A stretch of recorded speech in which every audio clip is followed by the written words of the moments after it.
Barb, want to get your thoughts on this, especially as we're counting down a couple weeks away from another trillion-dollar plus company coming to market, SpaceX as well. Yeah, no, I think that what you're seeing here, I mean, the big surprise, I think, has been the first quarter earnings, which when we came into the quarter was expected to be about 13%. It's coming in at 28% plus.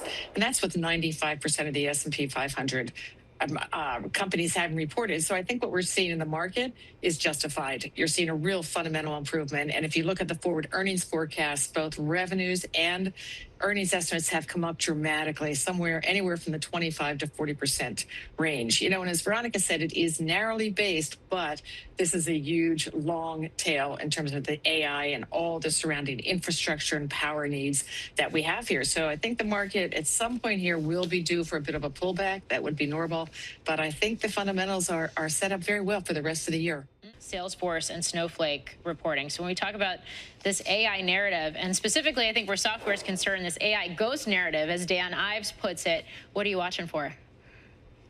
Well, they're two very different companies. Obviously, Snowflake is about data warehousing, but it's really the agents, that people, the AI agents, the people want to see what traction. They're doing their own because you can't access, you have to have the data, you have to have the security around it in order to get to it. So their basic business should be intact, but it's really about other agents coming in and using that and making their business model less robust.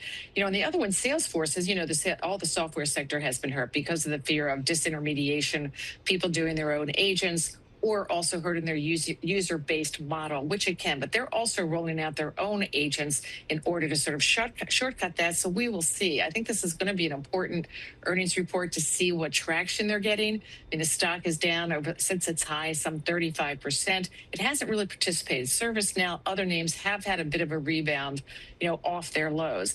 But this one is a little bit more troubled. Sales have been cut in half over the last year. So this will be important in terms of getting the direction of the stock and if the risk reward is attractive or if it really should be valued down here. So it's going to bear close watching. Yeah.